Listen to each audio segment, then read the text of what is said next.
Assalamualaikum warahmatullahi wabarakatuh. Kang Bro, mungkin pada video ini IWB akan membuat semacam informasi buat sampean, opini IWB dan juga beberapa informasi kita katakan informasi, bisa saja kita sebagai basis diskusi karena banyak sekali yang bertanya ke IWB, banyak sekali yang mengharapkan IWB, banyak sekali yang berharap IWB bisa menekan Suzuki karena kita tahu bahwa Yamaha secara sukses sudah meluncurkan Grand Filano yang banyak sekali respon-responnya luar biasa positif, plus minus pastinya karena harganya nggak terlalu murah. Tapi kalau kita boleh sedikit membuka tentang masa lalu, kita pun sudah membahas tentang kemungkinan dari Saluto yang bisa saja harganya di antara 32 sampai dengan 35 jutaan. Makanya nggak heran sampai juga banyak bertanya, Cak, kira-kira kepriye Cak IWB? Apakah dengan kedatangan Filano maka Suzuki akan berubah pikiran dengan meluncurkan New Saluto yang sudah kita gembar-gemborkan 2 tahun yang lalu mungkin hampir, dan sampai sekarang belum terlihat batang stangnya. Jadi gini, Cak, kalau saya bertanya tentang itu Kang Mas ya, IWB juga sangat berharap sebenarnya Suzuki bisa melakukan semacam gerakan-gerakan atau langkah-langkah, mengingat saat ini mereka berpacu dengan waktu. Mereka berpacu dengan kondisi di mana jaringan Suzuki sudah semakin lama, sudah semakin menyusut. Ini nggak bisa dipungkiri, Cak, karena bagaimanapun kalau nggak ada produk yang bisa dijadikan tumpuan buat mereka jualan, pastinya akan sangat berat pastinya. Kalau kita tarik historinya, di masa lalu IWB salah satu blogger yang terlibat langsung pada saat mereka bangkit di tahun 2017. Sampean pasti tahu kan, 2017 Suzuki meluncurkan Giasek R 150. Saat itu memang dipegang oleh presiden direkturnya presiden presidirnya dari Two Wheels itu adalah Seiji Itayama. Itayama-san ini adalah sosok orang Jepang yang memang Indonesia banget, Cak. Jadi pola pikirnya itu Indonesia banget. Dia mau mendengarkan apapun yang kita kasih masukan, apa yang kita berikan input ya dari sampean semuanya pastinya, termasuk juga bagaimana Suzuki bisa bergerak lagi, bagaimana Suzuki meracik motor. Dan tahu nggak sampean, ternyata saat itu Itayama-san sangat setuju di mana Suzuki kelemahan dari kacamata kita, maksudnya kacamata bloggers ataupun vloggers adalah lambatnya pengembangan dari produknya. Itayama-san adalah salah satu Jepang yang betul-betul mendengarkan, dan bahkan Itayama-san juga sangat bertekad saat itu. Mereka ingin Itayama-san ingin, dan timnya maksudnya Suzuki Indonesia ingin meracik motor yang saat itu ngetren, saat ini ngetren, seperti Maxi Scooter contohnya. Jadi setelah mereka meluncurkan Giasek R 150 dan kemudian juga meluncurkan Giasek S 150 yang mungkin tidak terlalu booming pada saat itu, kita juga kasih masukan kepada mereka bahwa problem dari Giasek S 150 saat itu adalah dari seatnya yang terlalu tinggi dan juga mungkin lampunya yang nggak banyak orang suka, dan akhirnya mereka meracik Bandit. Secara umum masukan kita itu diterima dengan baik oleh tim dari Itayama-san ketika itu. Akan tetapi problemnya adalah eksekutornya. Jadi sebelum diluncurkan itu WB sempat dikasih tunjuk yang Bandit itu, minta pendapatnya, dan kita jujur sangat terkejut, Cak, karena Bandit yang kita pikirkan adalah Bandit bukan desain seperti itu. Jadi Bandit yang ada dalam benak IWB adalah Bandit yang memiliki desain lampu bulat, kemudian sasisnya juga model tubular ya. Jadi secara umum desainnya sangat berbeda dari bayangan kita. Dan kita sudah kasih masukan pula ke pihak Suzuki saat itu, karena jika mereka tetap menggunakan nama Bandit, maka ini adalah buah si malakama. Sebab Bandit itu mindset kita adalah retro, klasik, sport bike. Tapi kita nggak menemukan itu di Bandit yang akhirnya meluncur dan juga sekarang sepertinya sudah diskontin, sepertinya, Cak ya. Secara umum eksekutornya, Cak. Jadi menjadi masalah adalah yang di Jepangnya, Kang Mas. Bahkan IWB sempat bertanya, sebenarnya desainer Suzuki itu apakah kaum muda atau tua gitu ya? Karena jujur kalau kita ngomongin desain dari Suzuki rata-rata memang sedikit inferior dibandingkan dengan para pabrikan Jepang lainnya. Dari Yamaha, Honda, Kawasaki, itu sedikit inferior.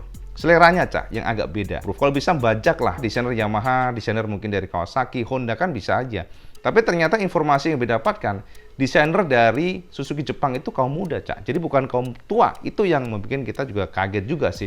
Singkat cerita, kita sempat memberikan masukan ke mereka, mending jangan pakai Bandit, tapi udahlah pakai Thunder Ribbon aja. Tapi ternyata ya sudah, karena dari Jepangnya pengen menggunakan nama Bandit, dan hasilnya saya bisa lihat. Semuanya ini adalah sebuah rentetan panjang dari Suzuki, dan Itayama-san ternyata pindah ke 4 wheel atau roda 4, sehingga komunikasi kita benar-benar disconnect. Jadi nggak ada lagi terlibat mengenai diskusi lagi. Karena setelah Itayama-san ada pejabat baru, Ternyata kita ngelihat pejabat baru ini tidak seperti Itaya Masang. Mungkin ada strategi berbeda ya. Kalau Itaya Masang saat itu kita ngelihatnya banyak komunikasi, banyak sharing. Dan juga bahkan pada saat itu Itaya Masang mengatakan bahwa mereka ingin banget meracik motor trail yang akan diracik oleh mereka di Indonesia dengan engine bisa saja menggunakan Suzuki Satria atau menggunakan mesin yang dari Gixxer di India. Tapi itu hanya masih sebatas planning dan wacana. Dan bahkan Itaya Masang juga sempat sangat pengen sekali dipush banget oleh beliau. Mereka ingin meracik maxi scooter lawan dari PCX ataupun NMAX dengan mesin tapi yang the bigger size engine. Jadi terbuka menggunakan nama Brookman 175 atau 180, akan tetapi semuanya hilang Kang Mas ya. Jadi kelemahan dari Suzuki dari kacamata pribadi adalah ketika berganti orang, maka strateginya juga berganti pula. Semuanya berubah, Cak. Jadi tidak lagi sama dengan pendahulunya. Semuanya menguap, Cak. Jadi setelah Itaya Masang berganti ya posisi, tidak lagi di roda 2, semuanya udah stuck semuanya. Sebenarnya kita juga punya harapan karena juga di Taiwan kan ada Saluto. Ini adalah sebuah Matic yang sebenarnya dari desain kacamata pribadi lewat Alessandro Tartarini yang meracik desain dari Saluto ini kan luar biasa. Yang meracik ini adalah orang Italia, Cak. Makanya tes Eropanya sangat kental terasa. Akan tetapi sangat disayangkan konfirmasi dari beberapa jaringan teman IWB. Ternyata Saluto adalah sebuah proyek yang diracik oleh Taiwan Suzuki sendiri. Jadi gini, equity atau saham di Taiwan Suzuki-nya itu beda. Jadi kalau kita lihat sahamnya itu lebih besar daripada Taiwan-nya dibandingkan dengan Suzuki sendiri. Sehingga secara power, Suzuki di Taiwan lebih powerful dibandingkan dengan Suzuki Jepang. Dan ternyata proyek Saluto ini adalah proyek Suzuki Taiwan, sehingga mereka lihat aja menggunakan desainer dari Italia. Dan ini tidak pernah dilakukan oleh Suzuki, sehingga dari kacamata Suzuki Jepang, this is not their project. Ini bukan proyek mereka, ini bukan kebanggaan mereka, sehingga pada akhirnya kalau kita memperhatikan, Saluto bahkan tidak ada di Asia Tenggara karena mereka memang tidak mau mengekspor Saluto. Mengingat ini adalah proyek dari Suzuki Taiwan. Ini yang sedikit sulit bagi WB untuk menerima, Cak. Sampai itu mau jualan atau mau gimana? Memang secara bisnis, equity atau saham ini sangat dominan, Cak. Jadi untuk menentukan apakah kita akan mengekspor atau apakah kita hanya akan menjual di dalam domestic market, itu ada otoritas dari Suzuki Taiwan. Itu yang menjadi masalah dan sepertinya memang ada sedikit gengsi dari Jepangnya, Cak. Dari Suzuki Jepang untuk mengekspor. Karena ya tahulah ya, ini kan project spesial dari Taiwan, semuanya Taiwan, decision maker-nya Taiwan, bahkan desainernya mereka juga menyewa orang Italia itu berdasarkan dari orang Taiwan sendiri. Jadi Suzuki Taiwan sendiri, sehingga Suzuki Jepang merasa, oh tidak, kita nggak perlu itu, kita nggak usah mengekspor Saluto, karena Saluto bukanlah murni produk yang kita racik. Ini yang menjadi kendala, sehingga teman-teman kalau sampai bertanya sekarang ini, Cak IWB dengan masuknya Grand Villano, apakah ada kemungkinan Saluto Suzuki akan masuk ke Indonesia? Dari kacamata pribadi tidak akan berubah apapun, Cak. Karena yang menjadi masalah adalah basicnya. Jadi sudah ada namanya pride di sana, sudah ada rasa gengsi. Ini yang menjadi problem dan ya kita nggak tahu sih ya. Kalau dari kacamata pribadi seharusnya memang bisa lah diracik. Akan tetapi sebenarnya, Cak, bukan berarti Suzuki Indonesia berdiam diri karena orang-orang lokalnya yang WB dengarkan, yang BB nguping ya kasarnya ya, terawangannya begitu. Mereka sebenarnya sudah berusaha keras bagaimana bisa membawa Saluto. Dari zaman Pak Yohan Yahya ya, yang sebelum pensiun beliau juga mengatakan mereka sudah berusaha approach atau melakukan pendekatan ke Suzuki Jepang, walaupun ternyata tidak membuahkan hasil karena memang formula dari pajaknya juga berbeda. Pajaknya akan sangat tinggi katanya. Tapi kalau dari opini pribadi sih sebenarnya pajak nggak ada masalah, Cak. Indonesia tuh kalau udah suka pasti akan dihajar, bener nggak sampean? Ya udah, nyatanya sampai sekarang Saluto juga menguap. Dan jika sampai bertanya, Cak IWB, terus bagaimana tindakan Suzuki di masa depan? Karena kita lihat kan Suzuki sudah seperti mati suri, Cak IWB. Betul, Cak. IWB sangat setuju dengan opini sampean. Suzuki terkesan mati suri karena memang saat ini tidak ada produk yang bisa jadi tumpuan mereka.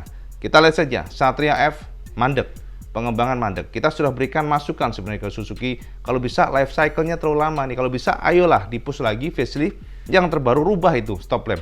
Ibu sudah sering kali mengatakan itu kepada pejabat Suzuki, dan Suzuki Indonesia pasti menampung, Cak. Akan tetapi problemnya adalah pusat, Cak. Problemnya adalah Suzuki Jepangnya yang memang slow. Dari kacamata pribadi sangat slow, tidak responsif, dan Ibu juga heran sih. Ini kan sebenarnya lumbung padi nih. Kalau di Indonesia mau digarap tuh lumbung padi, Cak. Indonesia itu kalau udah digarap dengan serius, IWB sangat percaya nama Suzuki itulah sebuah nama jaminan, Cak. With quality, material, ya kan, materialnya bagus, produknya bagus, engine-nya powerful. Siapa yang ragu dengan Suzuki dari zaman dulu sampai sekarang?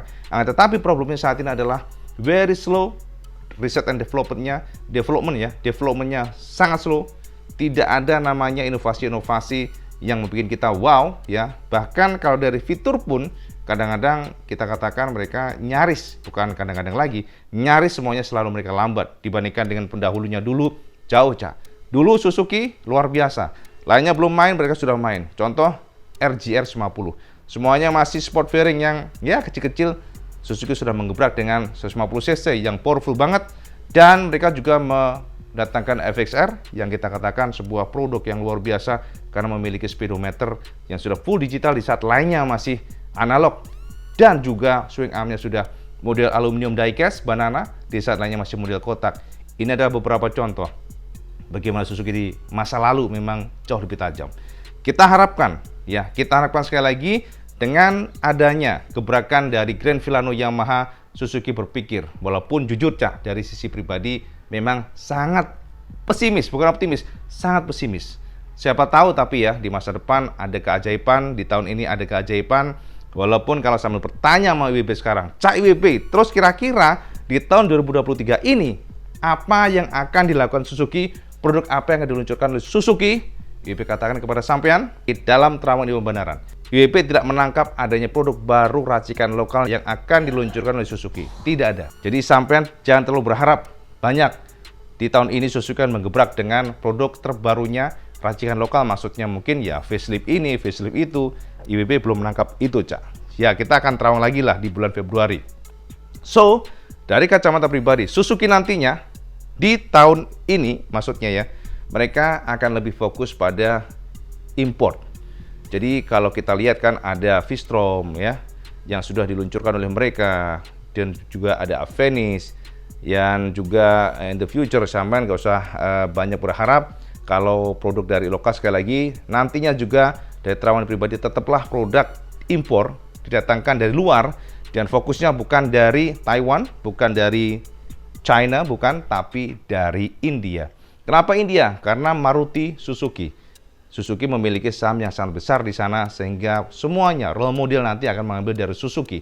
Oke lah kalau memang mengambil dari sana, impor dari sana. IWB sih atau kita sih oke-oke aja selama produknya, desainnya oke, termasuk V-Strom.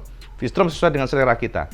Akan tetapi masalahnya adalah ketika kita membicarakan produk impor, produk yang mendatangkan dari luar, CBU, masalahnya adalah dari kuota, Cak. Ini juga menjadi basis atau basic problem para pabrikan sekarang yang memiliki moge. Makanya Kawasaki juga seret, Honda juga seret, karena moge-mogenya nggak bisa datang dengan banyak gara-gara ada kuotanya. Impor itu dibatasi, Cak. Sampean diduga pasti akan harus menunggu, harus inden. Itu kondisi terbaru Suzuki yang bisa kita katakan mati suri.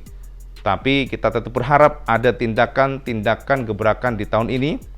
Ya, walaupun pada basicnya IWB akan tetap menjawab nantinya produk-produk yang akan diluncurkan Suzuki Indonesia tetaplah dari India, dan sampai tunggu saja nanti ke depan diduga akan ada Brookman 125 ya untuk menemani Avenis, tapi dengan roda yang sama. Yang dulu kan enggak, yang depannya lebih gede, belakang kecil, tapi nanti Brookman yang 125 yang terbaru dari India akan dibawa oleh Suzuki Indonesia di sini. Diduga demikian. Sampean komen aja apakah sampean tertarik nantinya. Dan coba sampean komen di bawah, apa yang sampean harapkan dari Suzuki? Kira-kira seperti apa? Biarlah mereka membaca, dan IWB harapkan Jepangnya yang membaca. Seandainya mereka masih ingin ya, takutnya begini, Cak. Takutnya IWB begini, takutnya ketika semuanya tidak ada pergeseran namanya produk, tidak ada facelift, tidak ada development, dan tidak ada penjualan, maka jaringan akan pelan-pelan semakin menyusut. Jaringan itu apa ya? Dealer, Cak. Dealer kan berat, Cak. Kalau tidak ada yang namanya produk tumpuan mereka untuk berjualan, nggak mungkin mereka terus buka. Pasti akan tutup satu persatu. Jangan sampai nasib Suzuki akan sama dengan Suzuki Malaysia yang sudah tutup selama bertahun-tahun ke belakang. Sudah nggak ada lagi Suzuki Malaysia. Kita berharap Indonesia tetap eksis. Yang di Jepang sana, bikinlah gebrakan, berikan produk-produk terbaik sampean. Jangan takut mengenai harga. Kalau memang keren, just gandos.